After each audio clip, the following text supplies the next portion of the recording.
అందరికీ కూడా తెలంగాణ ప్రజలందరికీ కూడా మనస్ఫూర్తిగా శుభాకాంక్షలు తెలియజేస్తా ఉన్నాను. అదేవిధంగా మరి 2 లక్షల కోట్ల రూపాయల అప్పును 18 నెలల పరిపాలనా కాలంలో తీసుకున్నందుకు రాష్ట్ర ముఖ్యమంత్రి వర్యులు గౌరవనీయులు రేవంత్ రెడ్డి గారికి కూడా శుభాకాంక్షలు తెలియజేస్తా ఉన్నాను. తెలంగాణ ప్రజల నెత్తి మీద గుదిబండలాగా 18 నెలల కాలంలో 2 లక్షల కోట్లు అప్పు తీసుకొచ్చినటువంటి ఘనత, గొప్పతనం, పరిపాలనా చాతుర్యం అంతా కూడా రేవంత్ రెడ్డి గారికే దక్కుతుంది. మరి మీకు ఒక విషయం తెలుసు, జనరల్గా నేను ఎప్పుడు కూడా నిర్దిష్టమైనటువంటి ఆధారాలు లేకుండా, కాగితాలు లేకుండా, ప్రూఫ్ లేకుండా ఎవరి మీద కూడా ఎప్పుడు అలిగేషన్ చేయలేదు. ఇవాళ ముఖ్యమంత్రి గారికి సంబంధించి నా దగ్గర ముఖ్యమైనటువంటి ఆధారాలు ఉన్నాయి. మీ ద్వారా ప్రజలకు చెప్తామని చెప్పే ఇవాళ ఈ ప్రెస్ కాన్ఫరెన్స్ ఏర్పాటు చేయడం జరిగింది.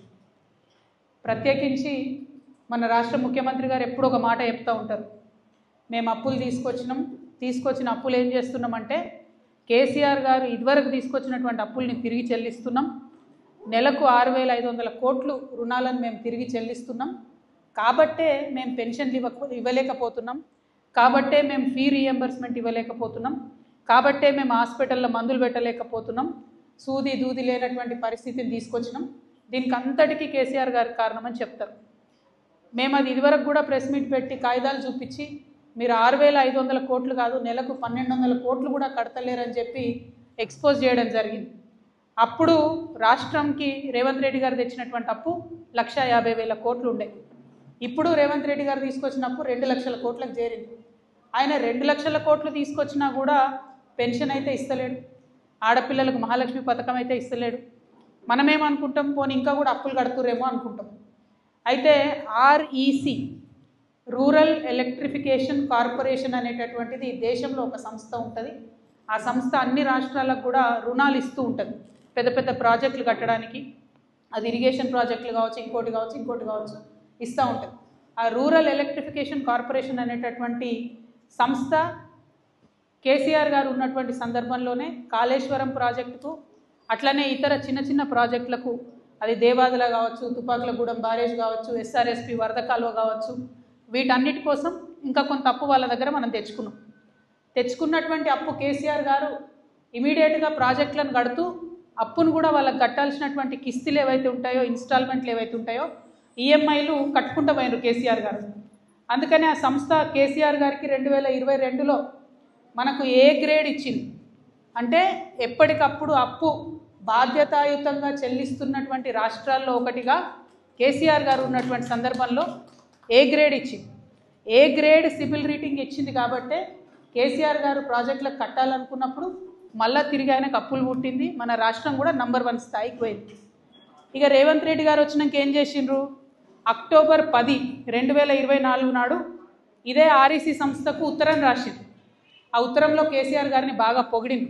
మైక్ల ముందు తిడతారు రేవంత్ రెడ్డి గారు, కానీ ఈ ఉత్తరంలో ఎంత బాగా పొగిడిందంటే, మేము మీ దగ్గర అప్పు తెచ్చుకున్నాం, కాళేశ్వరం ప్రాజెక్టును ఎన్ని కష్టాలు వచ్చినా కట్టినాం, కోవిడ్ సమయంలో కూడా పనులాగకుండా కట్టినటువంటి కాళేశ్వరం ప్రాజెక్టు ప్రజలకు ఉపయోగపడుతుంది అని చెప్పి చాలా మంచి మంచి మాటలు కేసీఆర్ గారి గురించి చెప్పిన అవన్నీ కూడా నేను మీకు ఇస్తాను.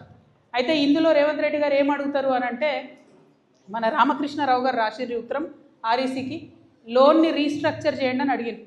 కేసీఆర్ గారేమో కాళేశ్వరంకు తెచ్చినటువంటి లోను 2035 కల్లా ఫినిష్ చేద్దామంటే, రేవంత్ రెడ్డి గారు 2040 వరకు కట్టుకుంటూ పోతాం, ఈ లోన్ను మాకు ఎక్స్టెండ్ చేయండి అని మొదటి ఉత్తరం రాసింది.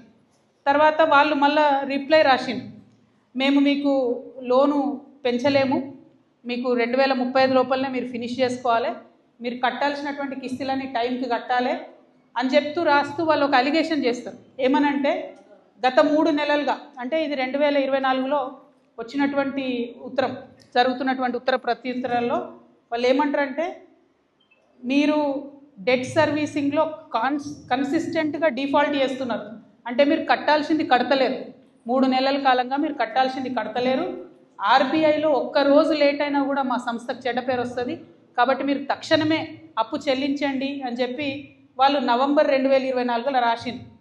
రాస్తే కూడా రాష్ట్ర ప్రభుత్వం చీమగుట్టినట్టు కూడా లేకుండా కాళేశ్వరం ప్రాజెక్ట్ని కంప్లీట్గా ఒక నాన్ పర్ఫార్మింగ్ అసెట్గా మార్చాలని చెప్పి వాళ్ళు విస్మరించిండ్రు. ఉత్తర ప్రత్యుత్తరాలు జరుగుతూనే ఉన్నాయి మొత్తం సంవత్సర కాలంగా. ఇవాళ మొన్న 20 రోజుల కింద జూన్ 6 నాడు ఆ సంస్థ మళ్ళా ఉత్తరం రాసింది రాష్ట్ర ప్రభుత్వానికి. ఏమనంటే 28 జూన్ అంటే ఎల్లుండి 28 జూన్ లోపల మీరు కట్టాల్సినటువంటి 1321 కోట్లు కడతారా, లేకపోతే డిఫాల్ట్ అని చెప్పి మీరు ఎన్పిఏ అని చెప్పి మేము రాయాలన్నా.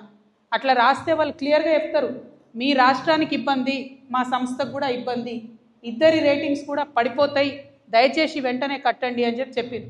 నేను ఇవాళ ముఖ్యమంత్రి గారిని ప్రజల తరఫున డిమాండ్ చేసేది ఒకటే, ఏంటంటే మీరు 2 లక్షల కోట్ల అప్పు తెచ్చిరు ఇప్పటి వరకు, మీరు కడతామని చెప్పినటువంటి అప్పు కడతలేరని ఆ సంస్థనే చెప్తున్నది.